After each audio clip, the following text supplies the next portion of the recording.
அனைவருக்கும் விநாயகர் சதுர்த்தி நல்வாழ்த்துக்கள்.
வணக்கம்.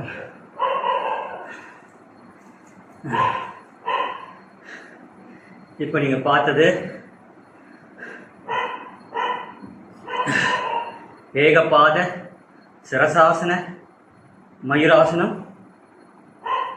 ஏகபாத சிரசாசன கொக்காசனம், ஏகபாத சிரசாசன கருடாசனம்.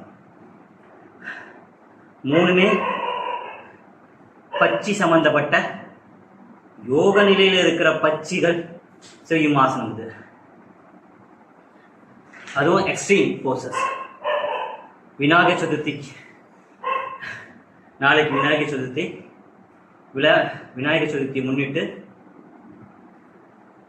கழுத்தில் போட்ட காலை ரிமூவ் பண்ணாமல் இந்த 3 பச்சிகளுடைய ஆசனத்தை பண்ணியிருக்கேன். இதில் என்ன இன்னும் கொஞ்சம் வித்தியாசம்னா, எப்போதும் நான் இந்த ஏகபாத சிரசாசன மயூராசனம் பண்ணும்போது இந்த கால் வந்து இங்கே இருக்கும், கால் வந்து இந்த இடத்துல இருக்கும், இந்த ஷோல்டரில் இந்த பகுதியில் தான் இருக்கும்.